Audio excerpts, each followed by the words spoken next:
a profound truth. The universe cannot give you what you want. It can only give you what you are.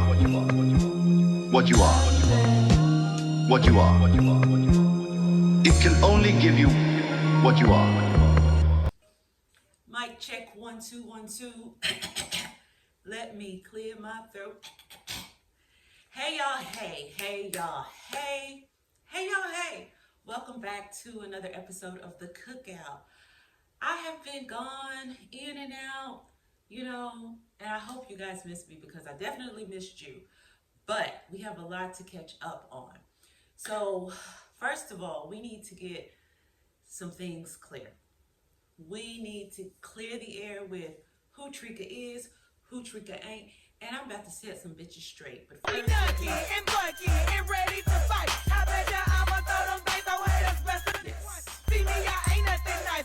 like I'm not even on that kind of energy. I'm not even on that kind of energy no more because you know what? I let God speak for me. So we're not doing that. But what we are going to do is discuss some misconceptions and catch you up on what's been going on. So first things first, I think the last time I spoke to you guys, I was talking about my new candle line, which is the Brown and Smith New York candles. And so I was in the beginning phases of it. The candles have been sitting in the cabinet because they have to sit to mature so that they can get the full scent. So I think at that point, I was just playing with the labeling and just kind of catching you guys up. So since then, I have gotten the labeling down, and we have our current final product. So as time moves forwards, we'll see if I play with different colors and different scents. But right now, I have classic white jar, classic black jar, and the classic black label, Brown and Smith New York, right? These are so sexy. And so these are more than just candles. This is a whole process for me, and I explained this to you in the prior video. If you don't know what I'm talking about and you want all the details of why I started this and all the extras, then go and I will link that video, that full video. It's probably about 30 minutes long. I don't even remember, but I will link that video in the description so you can go and get the whole backstory on the candles because we're up to speed now. So we have the 10 ounce and we have the 8 ounce, and I just think it is so sexy. It's so classic. This brand is about quiet luxury, about not doing too much. And so I have 7 scents, 4 scents that are like fruity or cakey or, sensual. And then I have 3 scents, which are masculine scents, which I really love those scents, those that smell like men's cologne, that musk, that teak wood. So we have a combination of 7 scents. And I feel like that is enough. Because one thing I hate when I'm trying to find candles is getting overwhelmed with all the different scents, because a lot of them smell really good. So smelling 1,000 candles and trying to pick, it just confuses me. And so this matches my aesthetic. This is basically me in a jar. These candles are me in a jar. I mean, literally, it's my energy. I'm creating them from scratch. I'm pouring the liquid. I'm speaking affirmations into the candles. So this is literally me in a jar. So I wanted everything to be cohesive, right? Quiet, not shouting, because we're not begging you to buy candles. We're saying, hey, we're here, and if you resonate, here you go. And so I told you the backstory that there is an ebook course that can come along with the candles. It's called the Money Block Release Course. So that is available to customers too. You can get the ebook separate or with the candles, but the ebook is designed to go with the candles. You get your journal, you get your pen, you light your candle, and you go through the modules. It's about a 30-minute process. So I really would suggest that you get the ebook to go along with the candles because it's a vibe, right? It's a ritual. Don't get caught up on the word ritual. Ritual just means routine, right? So that's where we're at with the Brown and Smith candles. And oh my God, y'all, you know what? You know how Erica Badu has those Badu scents, Badu Usti? I think this is my kind of version of that without me really knowing it, because if you want to smell me, no, cut. Back to the candles. So, very beautiful, very sexy, very cutesy. We're not doing too much, right? And these candles also serve as home decor. You don't even have to burn the candle, right? Just sit this on your coffee table or on your mantle, or your fireplace, or on your end table, and it's just luxury. Everything about it just says luxurious. So, if you just want to collect the candles and have something beautiful, and then when you do burn the candles, if you decide to burn them, you get this beautiful jar, right? So it's just so amazing. And so, what I have learned through this whole process is that I actually prefer to burn the candles under a warming lamp. And if you look behind me, we currently have one on the warming lamp. The reason why this is now my favorite way to use the candle is because it's like getting 10 candles or more, right? Because when you put it under the lamp, it melts it all the way, turns it into liquid, and you get a stronger scent throw. That's a candle term. Clock it! Clock it! Clock it, bitches! Clock it! So you get a stronger scent throw. So the higher you put your light on, it has different settings. The higher you put your light on, the more aroma you get. But the cool thing about it is when you turn it off, within 30 minutes to an hour, it's back to this original state, and it looks like it has never been used. I have been burning the same candle day in and day out for a week, for 4 hours, and it still looks like this. So it goes back to an original candle every time. So you're getting a brand new candle every time you put it under the light, versus if you light it with a lighter, it's going to burn down the wax and all the different things that candles do. So I would definitely suggest getting a warmer lamp for your Brown & Smith New York candles. And those warmer lamps are less than $20 on Amazon, Ross, anything like that. So that's what's going on with the candles, aka Trika in a jar. So how did we get here? We spent a lot of time doing my series on Nas. And the reason why I really like Nas is because Nas has been consistent in who he said he was from day one. He's always been the revolutionary. He's always giving you something to think about. He's always giving you knowledge. And he's always put his money where his mouth is and been that, right? We're seeing now that a lot of these people were just using blackness to sell products and to keep black people at bay. And so when it comes to music, I think that is a huge part of our life. We are vibration. Everything is vibrational, and what you listen to is absolutely very important. So I was always on here going through Nas music and my love for Nas. So a lot of you who are new subscribers, that's what you know me for. And that has not changed. I went and got the Light Years vinyl record. Came with last on the symphony. If I could set a posse cut off, that'd be my entry. Picking up the stereo, remote control quickly. Rossi's in the cassette deck, rocking the shit. G.S. surprise, I open up. Bombshell in my mind tells me I can hook a beat up for myself to rhyme. My mom's whole closet and boxes, all kind of shit. Johnny Taylor records and some good Grover Washington. I'm blocking it. Grab a piece of vinyl, drop the needle at the top. Listen for a beat to rock. 90 minutes take like enough time. Play it one time, 4 bars, press record, then press pause, then restart, record, loop, repeat. Do that for 20 times, yo. I'll leave my first beat. Pause tape. Pause tape. Rewind and record. Record. Loop. Record. Loop. So we're still into Nas. That will never go away. But I just kind of wanted to give you more about my life. So I went back to work after a long pause. And if you're not new here, again, you know about my book, The Sacred Pause. This book was written about a time in my life when my son went to prison for murder, and I quit my job, and I became very depressed and, to be quite frank with you, suicidal, right? I just didn't understand how I was ever going to be happy in that situation. It felt like everything that I had been working for up until that point, if it all came true today, now it no longer mattered because he was there and that was stealing my joy. And so my background as a minister when I was young, my mom's a minister and I was a minister. I left church, all of those things. And prior to that, I had written this book called Life by Design, which is learning how to create real visions and goals for your life. Now, right here, I'm going to say this. I love Emma Grede. I love Emma Grede.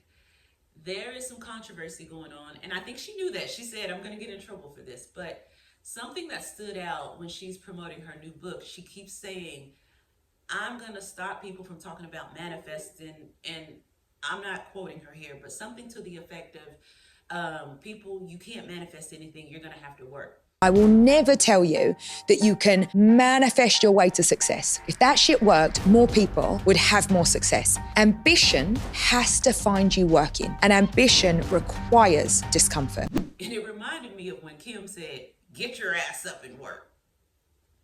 I'm just saying. So I want to clarify something on my part, because I do talk a lot about manifesting, but I have not ever for once told you that manifesting does not require work. And I don't think that anybody who is talking about manifesting is trying to give people the impression that you don't have to work. I wouldn't have books if I thought you didn't have to work, right? It's redefining what work is. It's being inspired and getting your energy high and getting right with God and your creator and your energy and your life and your world and getting everything lined up. I always say, and this is my favorite phrase, you are not manifesting anything. You are creating the environment for things to manifest. So just want to clear that up, because you hear me say the word often about manifesting, and there is work involved. But if you create a life by design, it won't feel like work. It will feel like a ritual, feel like a routine, and you will create the environment for manifestations to occur. Love Emma. I'm going to continue watching Emma. I'm so inspired by her. She just has a different demographic. So everything, if you find somebody that you like or that you're inspired by, you don't have to agree with everything they say. Just like a family member, I don't agree with everything my kids say, clearly, or do. My mom, you just take the things that do resonate, right? And so that's what I want to say about that situation. But so I had wrote The Sacred Pause during that time because it was a break that I really didn't think was going to be that long. I didn't think it was going to take me that long to try to get back into myself and get back into life and get back into the meaning of life. And so I wrote that book during this time. And so at this point, I had the Life by Design and the Sacred Pause. And that time was really hard, really difficult. And I had to really create authentic visions. I had to change my mindset, change my routine, and I had to acquire discipline. I had to learn how to parent myself. I was used to parenting kids. I had to learn to parent myself because I didn't recognize me anymore. I didn't recognize me at all. And I was just like, what's wrong with me? How do I, there are other people who have had things happen. Other people have children who go to jail, even pass away and things like that. And I'm like, I just feel like this is taking me too long to get my oomph back. And so I'll tell you this, there is no perfect time. There is no right time. You just have to make a decision that you want to live. And I had to choose to give my life meaning and purpose. So that ties into me going back to work, right? So all of this has occurred, and I had worked at the African American Museum prior. And so I had been still going by the museum, frequenting the museum, visiting, volunteering, doing tours and things like that, because I just feel like that place means so much more than a museum. I feel like it's a hub for people to get information, for people to be connected, and to really resonate with the African American culture, the African American story. There's events that take place there. There are speaking engagements that takes place. So it's so much more than a museum. But working there has been really important to me because, like I said, with going through what I went through with my son, everything needs to mean something. I wanted to work at a place that I felt like meant something, right?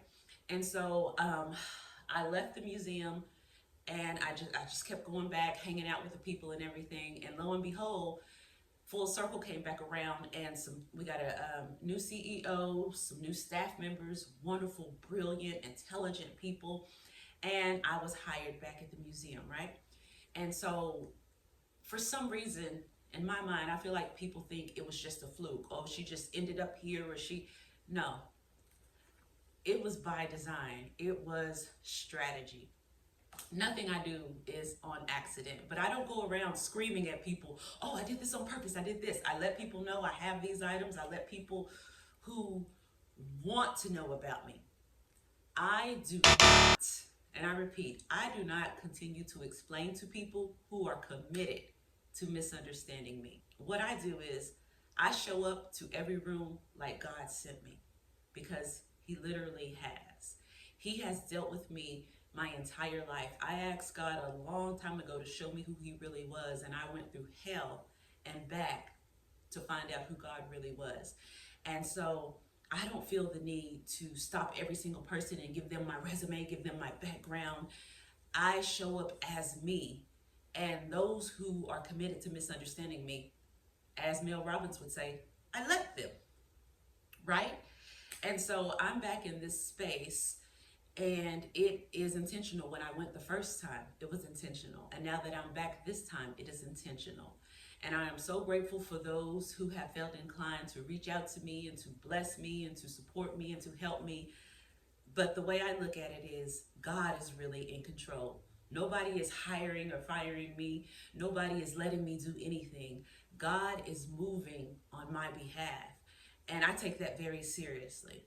And so sometimes I get in my head about it, because it's still a job, right? It still comes with issues and this, that, and I'm just like, oh my gosh. And I have to bring myself back to me, and I say, listen here, God gave you this opportunity a long time ago, before any of this started taking place. When you walked in that museum a long time ago, you already knew your assignment. So do not fear man, right?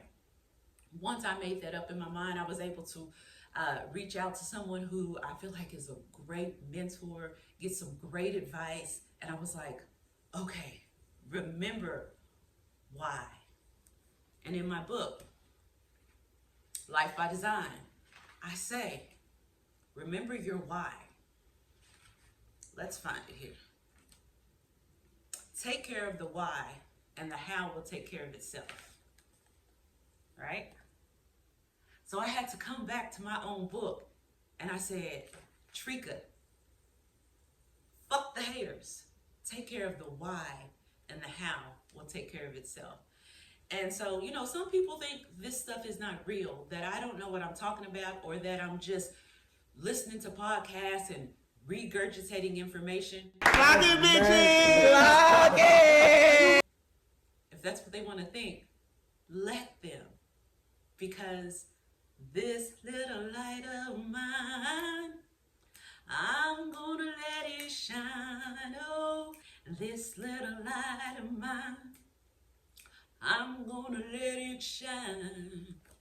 Everywhere I go, I'm gonna let it shine, let it shine, let it shine, let it shine. Oh yeah.